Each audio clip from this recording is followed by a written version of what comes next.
Hello dear students, how are you all? Dear students, today we are going to start our new unit, that is states of matter. Before this unit we have completed unit 4, that is chemical bonding and molecular structure. So dear students, let us start this unit. There are three states of matter. You have studied in lower classes that three states of matter are solid, liquid and gas. So dear student, solid, liquid and gas जो है आप basic जो है lower classes में पढ़ चुके हैं. तो यहाँ पर थोड़ा डिफरेंट वे में इनको डिफाइन करेंगे. तो difference in these three states of matter in terms of melting and boiling points. Melting point और बॉइलिंग पॉइंट क्या होता है? The temperature at which any solid substance gets converted into liquid substance, then that point, that temperature is called as melting point of that substance. Boiling point क्या होता है? The temperature at which liquid substance gets converted into gaseous state, that is called as boiling point.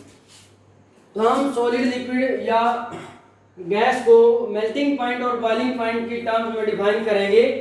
तो ये substance is said to be solid if its melting point is above room temperature under atmospheric condition. एक substance को भी उसको solid कहा जाएगा कब? अगर उसका मेल्टिंग पॉइंट रूम टेम्परेचर से ज़्यादा हो, एट एटमॉस्फेरिक प्रेशर या under atmospheric pressure. Atmospheric pressure इसका मीनिंग होता है कि 1 एटमॉस्फेयर या 1 बार जो प्रेशर कंडीशन है, तो उसके ऊपर अगर कोई सब्सटेंस रूम टेम्परेचर पर सॉलिड स्टेट में है तो उसका मेल्टिंग पॉइंट रूम टेम्परेचर से ज़्यादा होना चाहिए. A liquid if it's melting point is below room temperature. कोई भी सब्सटेंस लिक्विड बोला जाएगा अगर उसका मेल्टिंग पॉइंट जो है वो तो रूम टेम्परेचर से कम हो और उसका बॉइलिंग पॉइंट रूम टेम्परेचर से ज़्यादा हो. अगर मेल्टिंग पॉइंट रूम टेम्परेचर से कम होगा तो वो रूम टेम्परेचर पर मेल्ट हो जाएगा और वो लिक्विड स्टेट में रहेगा. और बॉइलिंग पॉइंट रूम टेम्परेचर से ज़्यादा होने का मतलब है कि वो सब्सटेंस रूम टेम्परेचर के ऊपर गैसियस स्टेट में नहीं होगा, सो वो लिक्विड में ही होगा. थर्ड जो है गैसियस स्टेट किसको बोलते हैं? If it's boiling point is below room temperature. अगर किसी गैस का, किसी भी सब्सटेंस का बॉइलिंग पॉइंट रूम टेम्परेचर से कम हो तो वो सब्सटेंस गैसियस स्टेट में प्रेजेंट होता है. एक और बहुत इंपॉर्टेंट पॉइंट है, the temperature at which all three phases of the same substance exist together is called triple point. यानी कि ऐसा टेम्परेचर जिसके ऊपर किसी सब्सटेंस की तीनों स्टेट सॉलिड, लिक्विड और गैस एक साथ एग्जिस्ट करती हो तो that temperature is called as triple point. तो इनके बीच में अदर कैरेक्टरिस्टिक को स्टडी करने से पहले डायग्रामेटिकली थोड़ा सा सॉलिड, लिक्विड और गैस के डिफरेंस को देखते हैं. So dear students, this is the example of solid जिसके अंदर कॉन्स्टिट्यूएंट पार्टिकल्स एक दूसरे के बिल्कुल क्लोज प्रेजेंट है. तो this is the solid state. If particle are far apart from each other, means इसके कंपैरिजन में दूर दूर पार्टिकल्स हैं, तो ये आपका क्या हो जाएगा? लिक्विड स्टेट हो जाता है. And third one is when particles are very far apart from each other and there is no force of attraction, तब हम उसको क्या बोलते हैं? गैसियस स्टेट बोलते हैं. तो अब इन तीनों के डिफरेंस को, कैरेक्टरिस्टिक्स को हम इनकी पढ़ते हैं इन ए टेबुलर फॉर्म, इन ए क्लियर वे. हम इनको स्टडी करते हैं तीनों को, सॉलिड, लिक्विड और गैस को. So solids, liquids and gases, these can be differentiated as follows. First point is molecules are closely packed. Particles of solids are closely packed, means they are very close to each other. Molecules are less closely packed. जो liquids के molecules हैं वो solids के comparison में less closely packed होते हैं, और molecules जो gases के हैं are very far apart from each other, और ये एक दूसरे से काफी दूर होते हैं. Second point is intermolecular forces of attraction. Intermolecular forces of attraction are strongest in case of solids. तो जैसे कि पार्टिकल्स एक दूसरे के बिल्कुल क्लोज होते हैं तो उनके बीच में इंटरमोलिकुलर बिटवीन टू मॉलिक्यूल्स, तो वहां पर फोर्सेज ऑफ अट्रैक्शन स्ट्रॉन्गेस्ट होती है, सबसे ज्यादा होती है. और लिक्विड्स के केस में intermolecular forces are weaker than solids, ये सॉलिड्स के कंपैरिजन में वीक होती है, और intermolecular forces are negligible in case of gases, ना के बराबर होती है। Third point is density of solids is high, यानी कि डेंसिटी क्या, नॉर्मली हम क्या पढ़ते हैं, डेंसिटी होता है मास बाय वॉल्यूम, यानी कि D is equal to M by V. But यहाँ पर अगर हम बात करें, अगर वॉल्यूम को फिक्स कर दें, for the same volume density is different on the basis of number of particles present in that volume. तो अगर वॉल्यूम सेम कर दें तो सेम वॉल्यूम के अंदर नंबर ऑफ पार्टिकल्स या कॉन्स्टिट्यूएंट या एटम्स किसके ज्यादा है, उसके बेस पर हम बोलते हैं कि किसकी डेंसिटी ज्यादा होती है, किसकी कम होती है। Density of solids is high, solids की डेंसिटी क्या होती है, हाई होती है। And density of liquids is lower than solids, वो सॉलिड से कम होती है but much higher than that of gases, but gases के कंपैरिजन में ज़्यादा होती है बहुत। And density of gases have low density, उनकी डेंसिटी ना के बराबर होती है, बहुत कम होती है डेंसिटी। मीन्स जो है gases have low density means low very less number of particles जो है वो होल वॉल्यूम को ऑक्यूपाई कर लेते हैं। गैसेज की एक जो है प्रॉपर्टी ये होती है, चाहे वॉल्यूम स्मॉल हो चाहे लार्ज हो, स्मॉल अमाउंट हो गैस की, लार्ज अमाउंट हो, वो होल वॉल्यूम को ऑक्यूपाई कर लेती है। Next point is the positions of molecules are fixed, they do not have translatory, rotatory but possess vibratory motions. Translatory motion होता है जैसे कि सिंगल लाइन के अंदर, स्ट्रेट लाइन के अंदर मूव करना, और रोटेटरी मोशन में होता है रोटेट करना, और थर्ड होता है वाइब्रेटरी मोशन जिसमें पार्टिकल जो है वाइब्रेट करते हैं अपनी फिक्स पोजीशन के ऊपर। तो सॉलिड्स के पार्टिकल फिक्स पोजीशन पर होते हैं, वो ना तो अपनी पोजीशन से मूव कर सकते, ना ही वो रोटेट कर सकते, but they can vibrate only eight their position, वो अपनी पोजीशन पे ऐसे वाइब्रेट कर सकते हैं।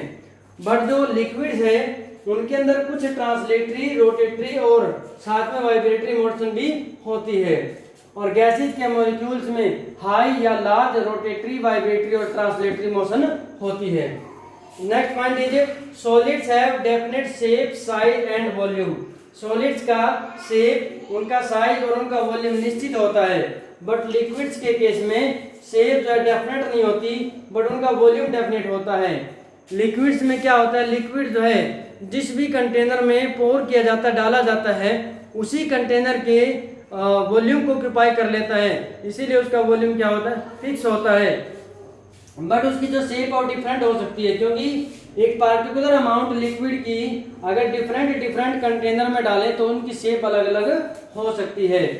नाइदर डेफिनेट शेप और नॉर डेफिनेट वॉल्यूम्स, तो गैसेज के अंदर ना तो निश्चित शेप होती है ना ही वॉल्यूम होता है।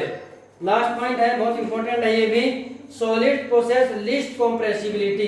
कॉम्प्रेसिबिलिटी होता है एबिलिटी टू गेट कंप्रेस, यानी कि दबने की एबिलिटी होता है कॉम्प्रेसिबिलिटी, और थर्मल एक्सपेंशन का मतलब होता है हीट करने पर एक्सपेंड हो जाना, फैल जाना। तो सॉलिड्स के अंदर कॉम्प्रेसिबिलिटी भी बहुत कम होती है और थर्मल एक्सपेंशन भी कम होता है, हीट करने पर वो कम एक्सपेंड होता है। लिक्विड्स के अंदर सॉलिड्स के कंपैरिजन में ज़्यादा जो है वो थर्मल एक्सपेंशन और कॉम्प्रेसिबिलिटी होती है, और गैसेज जो है वेरी हाई कॉम्प्रेसिबिलिटी और थर्मल एक्सपेंशन होता है। अगर गैसेज को हीट करते हैं तो वो लार्जली एक्सपेंड होती है, और अगर उसको प्रेशर लगा करके कंप्रेस करते हैं तो वो हाईली कंप्रेस हो सकती है। आपने देखा होगा तो गैस सिलेंडर जो होता है उनके अंदर जो स्मॉल वॉल्यूम के अंदर लार्ज अमाउंट ऑफ गैस को हम फिल कर सकते हैं, तो due to high compressibility of gas. Along with three states of matter, there are two other states also. Fourth state of matter is plasma state. Fourth state का नाम दिया गया plasma state. Plasma state में क्या होता है? It consists of electrons and positively charged ions formed due to superheating of the gaseous state. यानी कि फोर्थ स्टेट जो प्लाज्मा स्टेट है इसके अंदर इलेक्ट्रॉन्स होते हैं और साथ में पॉजिटिवली चार्ज आयंस होते हैं। और पॉजिटिवली चार्ज आयंस कैसे बनते हैं? जब गैसेज को सुपर हीट किया जाता है, गैसेस मॉलिक्यूल को बहुत ज्यादा टेम्परेचर पर हीट किया जाता है, तब जो है फोर्थ स्टेट प्लाज्मा स्टेट बनती है। और ये कहाँ प्रेजेंट होती है? इन गैस और stars. And fifth state is super cooled solid. Super cooled solid कहा जाता है उनको, जिसके अंदर क्या होता है, atoms lose their individual identity. Atom जो होते हैं सॉलिड्स के, वो अपनी इंडिविजुअल आइडेंटिटी को लूज कर देते हैं, और जब उनको बहुत लो टेम्परेचर पर कूल किया जाता है तो वो कंडेंस होकर के सुपर कूल्ड यानी कि single super atom, large size के एटम बना देते हैं, तो that is called as super cooled solid states. So these are two other states along with the three states of matter. Next topic is intermolecular forces. Intermolecular between the molecules या among the molecules जो forces of attraction होती है उन्हें बोलते हैं intermolecular forces. अब क्या इसमें कौन सी फोर्सेज ऑफ अट्रैक्शन आती है, देखो, द फोर्सेज ऑफ अट्रैक्शन और रिपल्सन। इंटरमोलिकुलर फोर्सेज में दोनों आ जाती है, अट्रैक्शन और repulsion. Exist among the particles. Particles कौन से, एटम्स या मॉलिक्यूल्स हो सकते हैं। Of a substance. सब्सटेंस कौन सा हो सकता है, सॉलिड, लिक्विड या gas. other than electrostatic forces that exist among the oppositely charged ions and covalent bonds that hold atoms in a molecule are called intermolecular forces. So dear students, देखो जो electrostatic force of attraction है, जिसको आप negative positive charge के attraction बोलते हैं, एक positive charge का कैटायन है, दूसरा नेगेटिव चार्ज का एनायन है, उनके बीच में जो फोर्सेज ऑफ अट्रैक्शन है that is called as electrostatic force of attraction. और सेकंड टाइप जो होती है कोवलेंट बॉन्ड जो बनते हैं by the sharing of electrons. तो इन दो टाइप की बॉन्डिंग को छोड़ करके बाकी जो अट्रैक्शन फोर्सेज ऑफ अट्रैक्शन या रिपल्सन होते हैं बिटवीन द मॉलिक्यूल्स, उसे हम क्या बोलते हैं, इंटरमोलिकुलर फोर्सेज बोलते हैं। तो इंटरमोलिकुलर फोर्सेज जो है arise due to following interactions. कौन कौन से इंटरेक्शन है जिनके अराइज होने से, जिनके क्रिएट होने से इंटरमोलिकुलर फोर्सेज जो है रोल प्ले करते हैं। First is dipole. Dipole, di mean दो, पोल मीन्स एंड, यानी कि टू एंड्स होते हैं इसके अंदर, पॉजिटिव एंड और नेगेटिव एंड। तो dipole dipole. Second one is ion dipole. Third one is ion induced dipole and fourth one is dipole induced dipole. Fifth one is dispersion forces and sixth one is hydrogen bonding. जो six type है hydrogen bonding, we have studied it in previous unit. Fourth unit के अंदर हम already इसको last lecture में इसको पढ़ चुके हैं। वेरी वेल जो है हमने इसको स्टडी किया था एक्सप्लेनेशन के साथ, इसकी टाइप को भी स्टडी किया था।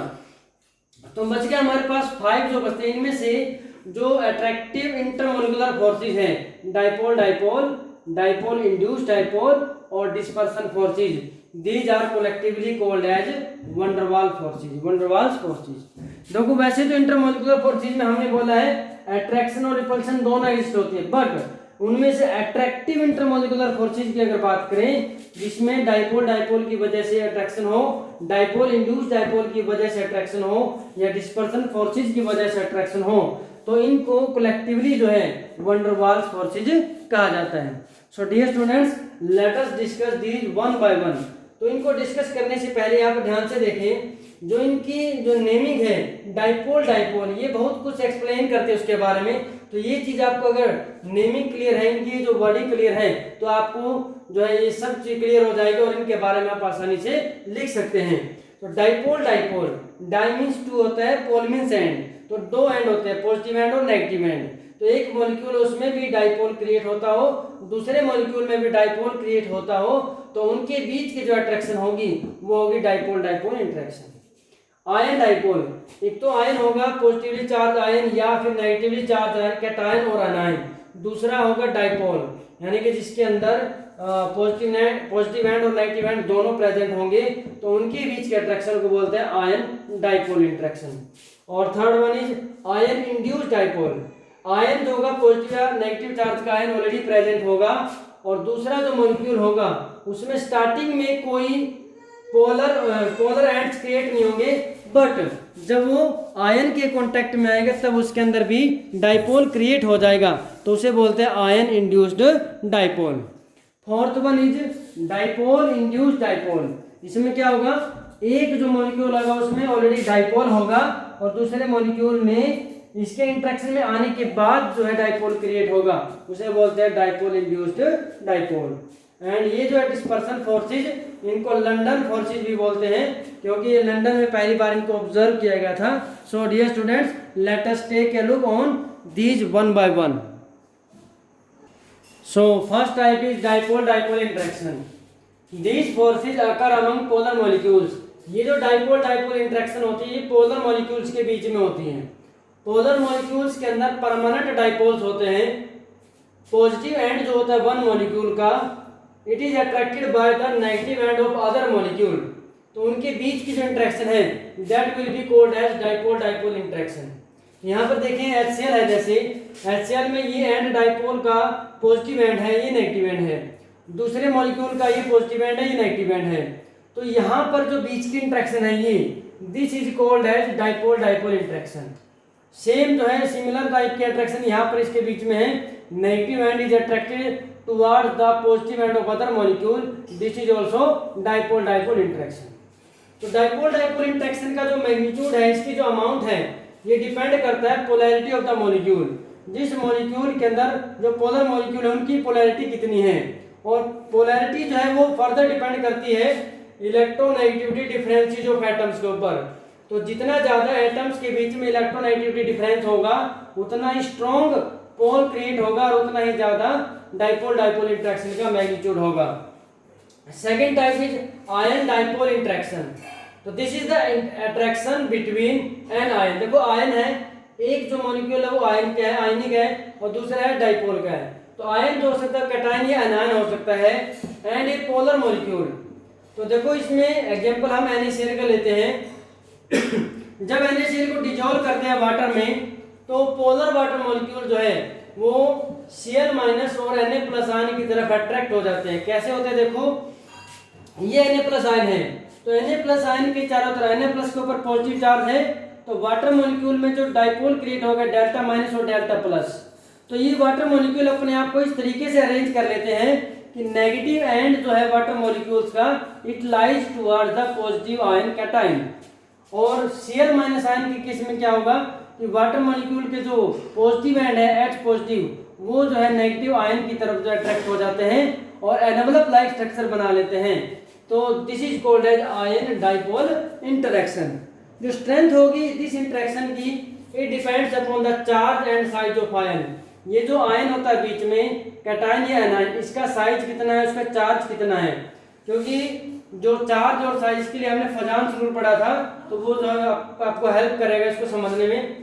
और दूसरा होता है कि magnitude of dipole moment and size of polar molecule. क्योंकि जितना ज्यादा मैग्नीट्यूड होगा डाइपोल का, डाइपोल मोमेंट ज्यादा होगी, और मॉलिक्यूल जितना पोलर होगा उसका साइज जितना ज्यादा होगा, तो उससे भी जो है आयन डाइपोल इंटरेक्शन की अमाउंट ज्यादा होती है, मैग्नीट्यूड ज्यादा होता है. So next type is third type. Third type is ion induced dipole.